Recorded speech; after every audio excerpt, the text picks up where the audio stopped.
ராமராஜன் படம்னாலே வந்து குடும்பத்தோடு ரசித்து பார்க்கும் அளவுக்கு கதை இருக்கும். அந்த படத்தில் வரும் பாடல்களும், காதல் பாட்டுகளும் வந்து அருமையாக அமைந்திருக்கும். இவருடைய படத்தில் வரும் பாடல்கள் அனைத்தையுமே வந்து அனைத்து தரப்பினருமே வந்து ரசிக்கும்படியாக அமைந்திருக்கும். இதுவரைக்கும் வந்து வேறு எந்த படங்களையும் வந்து அந்த அளவுக்கு வந்திருக்காது. அந்த அளவுக்கு வந்து இவருடைய படங்களில் வரும் பாடல்கள் அனைத்தையுமே வந்து அசத்தலாக இருக்கும். கதையும் வந்து நன்றாக இருக்கும். இப்படிப்பட்ட நிலையில் தான் இவர் எப்படியாவது வந்து நம்ம கதையில் நடிக்க வைக்க வேண்டும் அப்படின்னு வந்து ஆசைப்பட்டு சுற்றி திரிந்திருக்காரு ஒரு இயக்குனர். அப்பொழுது அவருக்கு அந்த வாய்ப்பு கிடைத்ததால் ராமராஜனிடம் வந்து சென்று கதையும் வந்து சொல்லியிருக்கார். அவர் இந்த கதையை கேட்டுட்டு ரொம்பவே வந்து அசந்து போயிருக்கார். நடிப்பதற்கும் வந்து ஒப்புக்கொண்டிருக்கார். பிறகு ராமராஜன் வந்து இயக்குனரிடம் இந்த படத்தோட தயாரிப்பாளராக ராஜ்கிரண் இருக்கார், அந்த டிஸ்ட்ரிபியூட்டரை போய் சந்திங்க, அவர் வந்து இந்த படத்தை வந்து தயாரிப்பார் அப்படின்னு வந்து இயக்குனரிடம் சொல்லியிருக்கார். அது மட்டும் இல்லாமல் அவரிடம் வந்து நான் சொன்னதாக கதையை சொல்லுங்கள், ராஜ்கிரண் வந்து கண்டிப்பாக இந்த படத்தை தயாரிப்பார் அப்படின்னு வந்து ராஜ்கிரணிடம் வந்து அனுப்பி வைத்திருக்கார் அந்த இயக்குனர். உடனே அந்த இயக்குனரும் வந்து ராஜ்கிரணிடம் போயிட்டு கதையை வந்து சொல்லியிருக்கார். அவர் கதையை கேட்டு வந்து ரொம்பவே வந்து பிடிச்சு போயிடுச்சு. அதுக்கு வந்து சம்மதமும் தெரிவிச்சிருக்கார். ஆனால் அதோட ஒரு கண்டிஷனையும் அவர் போட்டிருக்கார். அந்த இயக்குனருக்கு என்ன கண்டிஷன் போட்டிருக்காருன்னா, அந்த கதையை வைத்து வந்து ராமராஜனுக்கு படம் பண்ண வேணாம், அதற்கு பதிலாக வந்து நான் கதாநாயகனாக நடிக்கிறேன்னு வந்து சொல்லியிருக்கார். ராமராஜன் கதாநாயகனாக வேண்டாம், நானே வந்து கதாநாயகனாக நடிக்கிறேன், இந்த படத்தை வந்து தயாரிக்கிறேன்னு வந்து சொன்னதும் அந்த இயக்குனருக்கு என்ன செய்வதுனே வந்து தெரியாமல் முழித்திருக்கார்.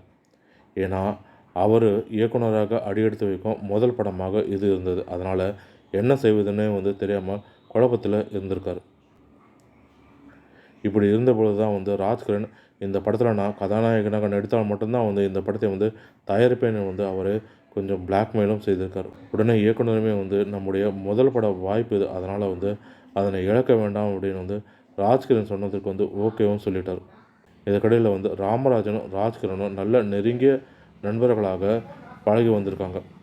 அதனால தான் வந்து நம்பிக்கையோடு வந்து ராமராஜன் இயக்குனர் வந்து ராஜ்கிரனிடம் அனுப்பி வைத்தார்.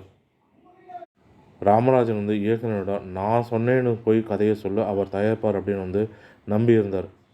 ஆனால் இப்படி கூடவே இருந்து குழி பறித்து விட்டார் ராஜ்கிரண் அவர்கள்.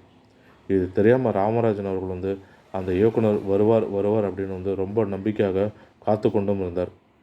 ஆனால் கடைசி வரைக்கும் வந்து அந்த இயக்குனர் இவரை தேடி வரவே இல்லை.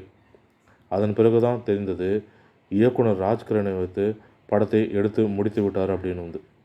அப்படிப்பட்ட படம் தான் வந்து என் ராசாவின் மனசிலே. இந்த படத்தை இயக்கிய இயக்குனர் வேறு யாரும் கிடையாது, கஸ்தூரி ராஜா அவர்கள் தான். இவர் இயக்குனராக அறிமுகமாகிய முதல் படமும் இதுதான். இதனைத் தொடர்ந்து ராஜ்கிரண் வந்து நல்ல பரிச்சயமான நடிகராக மாறி வெற்றி பெற்று விட்டார். ஆனால் ராமராஜனுக்கு வந்து நம்பிக்கை துரோகமும் செய்துட்டார். இதன் காரணமாக தான் வந்து பெத்தவ மனசுன்ற படத்தை வந்து ராமராஜன் அவர்கள் வந்து வைத்து படமை இயக்கியிருந்தார் ராஜ்கிரண் அவர்கள்.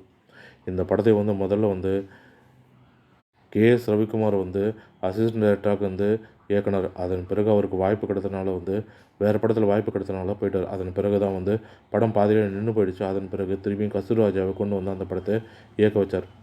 ஆனால் அந்த படத்தை வந்து முடிக்கவும் இல்லை. இந்த படத்தில் வேலை செஞ்சது எல்லாமே வந்து அசிஸ்டன்ட் டைரக்டர் தான். இவங்களை வச்சு தான் படம் எடுத்திருக்கார். ஆனால் இந்த படத்தில் நான் இயக்குனராக போட்டுக்கொள்ளட்டா அப்படின்னு வந்து ராமராஜனிடம் வந்து கேட்டிருக்காரு. பெத்தவ மனசுன்ற படத்தை வந்து இயக்குனராக ராஜ்கிரணை வந்து போட்டுக்கொள்ளட்டான்னு வந்து ராஜ்கிரண் வந்து ராமராஜன்கிட்ட கேட்டிருக்காரு. ராமராஜனும் கொஞ்சம் தயங்கிட்டு சரி போட்டுக்கொள்ளுங்க அப்படின்னு வந்து சொல்லியிருக்காரு. ஆனால் இந்த படத்தை வந்து அவர் வெளியிடாமலே அப்படியே வந்து வச்சுட்ருக்காரு. இதன் காரணமாக தான் இந்த படத்தை வந்து வெளியிடாமல் வச்சுருக்காரு. மேலும் இது போன்ற தமிழ் சினிமா தொடர்பான சுவாரஸ்யமான தகவல்களுக்கு RN தமிழ் சினிமா யூடியூப் சேனலை பார்க்கவும். நன்றி, வணக்கம்.